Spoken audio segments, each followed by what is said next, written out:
kamong tanan nga nanimba dinhi niagi mo pagkabata. Kinsa man ninyo ang wa mo agi pagkabata bitasan kamo nang niditsog dako ba. So niagi gid ay tang tanan nga mga tag-iya tas langit, no? Kana bang ang mga bata kuno matud pa ni Kristo mo'y tag-iya sa langit. So kitang tanan niagi tag stage sa atong kinabuhi nga kitay tag-iya sa langit. Pero kumusta naman karon? Tag-iya pa mo sa langit? Ha? Mao na sa atong unang pagbasa niingon diri nga giwagtang nas Ginoo kadto bitang balaod nga gisulti ni Moises sa pagdaan niya ngadto sa mga tao ngadto padung sa promised land. Niingon si Moises nga ang sala sa inyong ginikanan mutakod ngadto sa ikaupat nga generation. Mao ba to na? 4 or 10 generations ba to? Giwagtang na. Nya mao to ang mga Israelita nagsigig ingon nga ang mga ginikanan mo'y nikaog aslom pero ang gingiluhan sa ngipon ang mga anak. Pasabot ang sala sa ginikanan mutakod gid nas mga anak. Giwagtang na pinaagi sa bag-ong sana kanang bag-ong pamaagi sa paghukom. Si propeta Ezekiel maoy nagsulti. Unsa may gisulti nas Ginoo? Kato bang unang pagbasa nato ba? Ezekiel chapter 18. Unsa may gisulti? Mao mo na minaw no? Mao na. Giwagtang na nas Ginoo ingon diri ang ingon ang Ginoo, ako mong hukman sumala sa inyong tagsa-tagsa kabinuhatan. Kon ang amahan kuno nagbuhat og dautan pero ang anak may desisyon nga magbuhat og maayo, likaya niya ang mga sala. Ang mamatay kadto rang nakasa ang iyang papa o ang iyang mama, pero dili na maapil ang nagbuhat og maayo. Mao na gisulti niya dire. Pero kung buutan kaayo ang amahan o ang ginikanan, pero naa kuno si anak nga mamumuno niya magsigi og himog sala, apatay gid ang anaka. Mao na siya. So sa una kadtong nagsagunson pa ang mga dimalas, ingnon tawag dimalas ka to, paralyzed akong papa, nabungkag akong balay sa bagyong Ruping 1989, akong papa na paralyzed. 1990 bungkag akong balay sa bagyong Ruping. Pagka 1992 ako nasang maguwang laki na paralyzed na pod kay nahug sa among pantawan, bali ang spinal. Ingnan dayon ko sa usa sa mga kailan ako simbahan nga kinahanglan ka ani Brad of healing the family tree, kay ang mga daotang binuhatan sa imong katigulangan sa una ni agi pahamtang nimo karon sa inyong pamilya. Mao to siyam ka Domingo pamisa para sa healing the family tree. Ana wa man namatay manos papa nako adi na lang ko anang healing the family tree niya.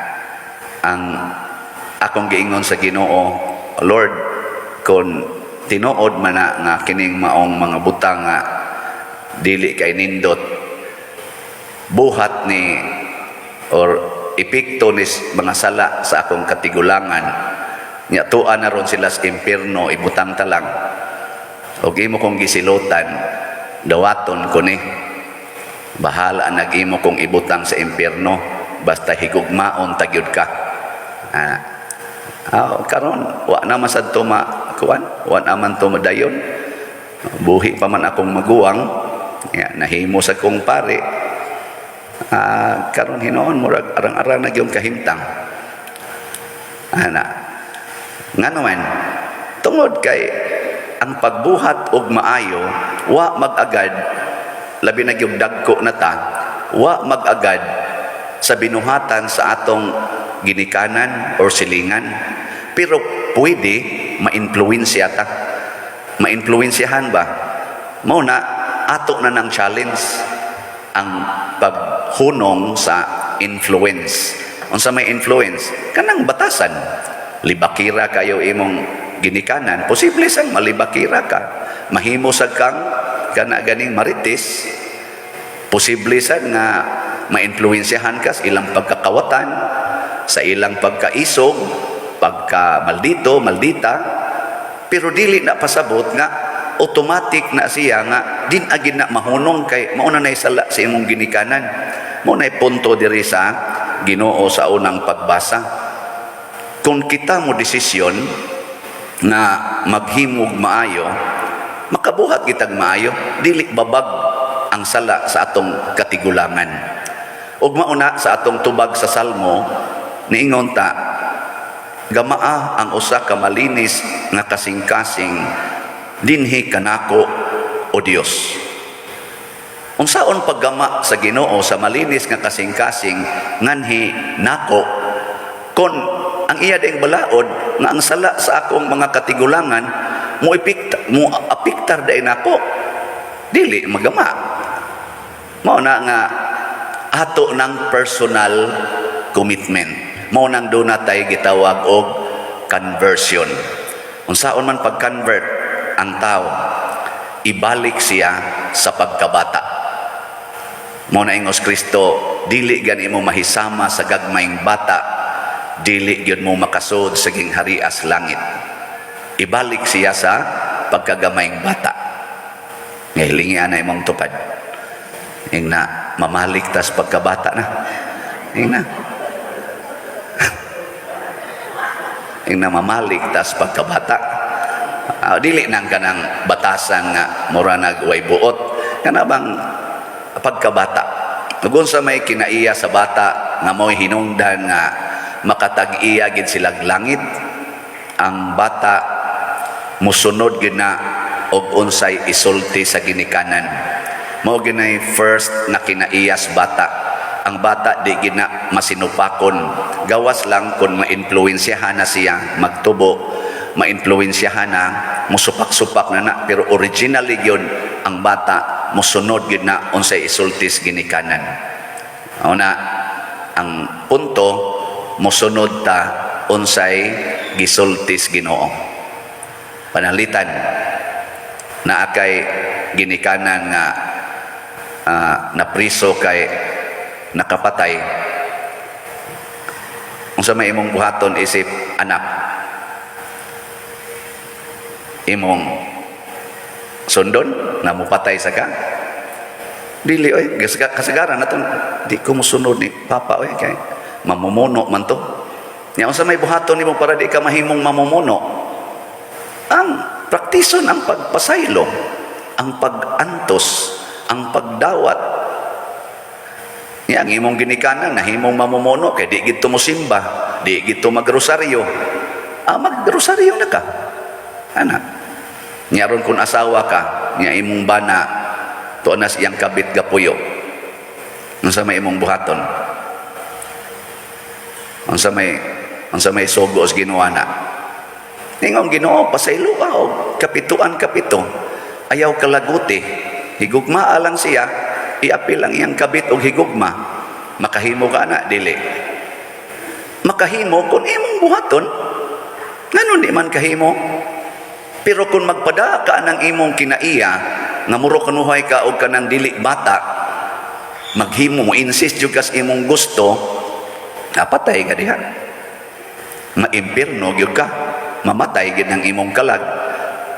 Aw na nga ang mahal nga Birhen Maria, iyang gipakita na ang iyang palibot, ang palibot nila pulos mga dautan.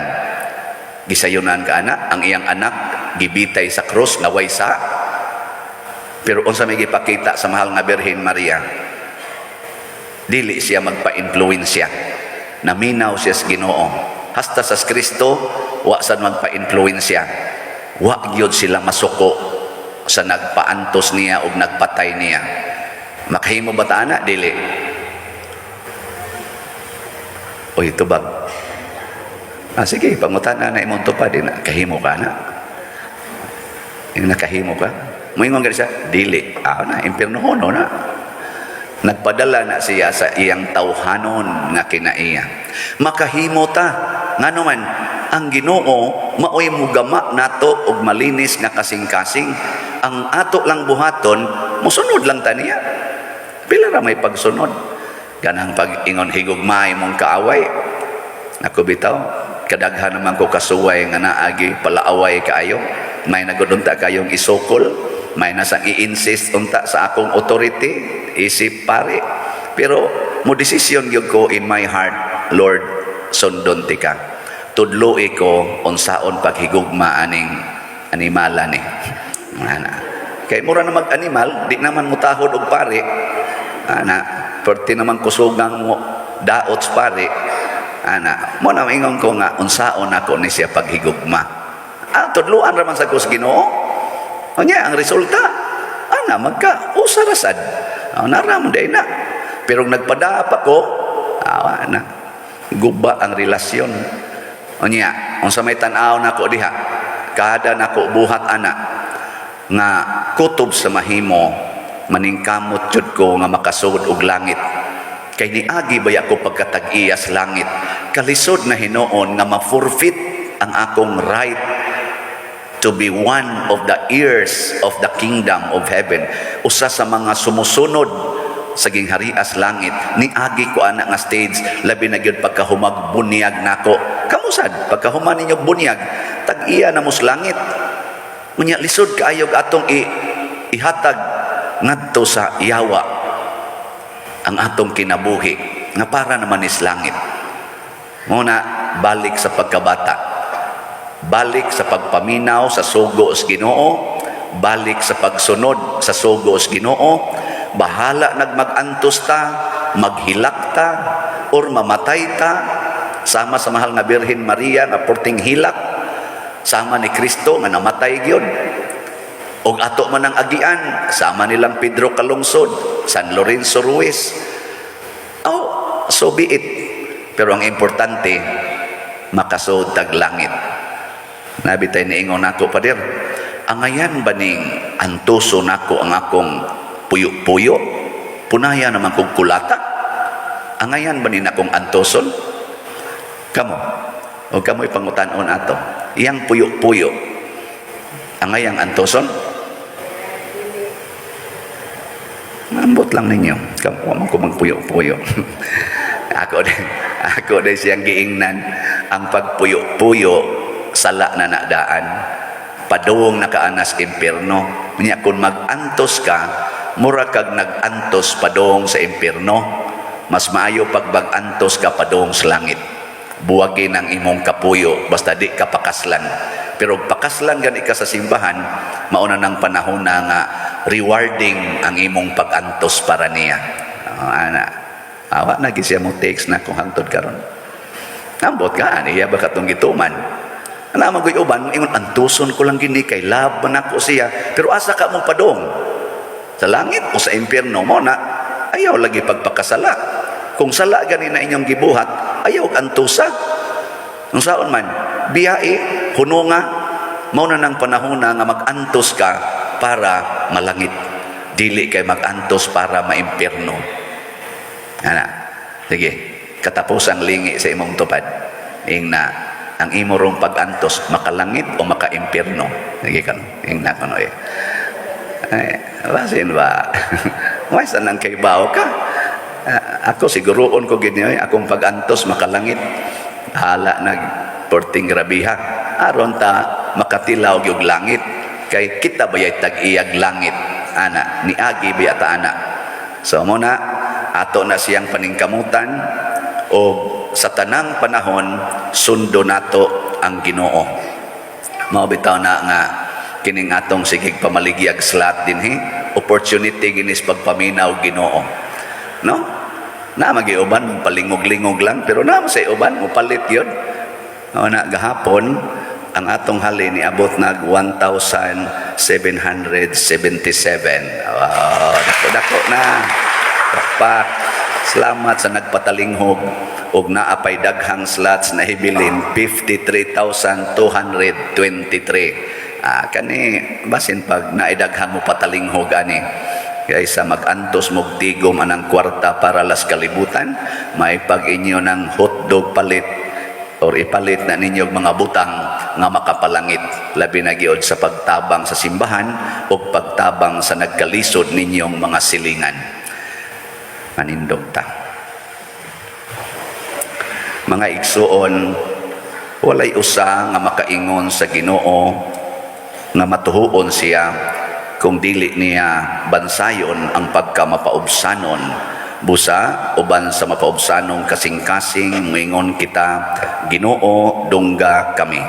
Ginoo dungga kami. Alang sa simbahan sa tibuok kalibutan, nga iyang mapadayag ang Kristohanong diwa sa panaghiusa, kaangayan ug kalinaw, mga muyo kita sa Ginoo. Ginoo dungga kami. Alang sa atong nasod nga Pilipinhon, nga ang tingog sa kabataan hatagan ug pagtagad, mga muyo kita sa Ginoo. Ginoo dungga kami. Alang sa tanang kapunungan, nga mainiton silang moalagad sa kahusay sa katilingban, mga muyo kita sa Ginoo. Ginoo dungga kami. Alang sa wala makasinati ug gugma sa Dios, nga ilang ibutang sa ilang kasing-kasing ug huna-huna nga naay Dios sa tanang panahon, mga muyo kita sa Ginoo. Ginoo dungga kami.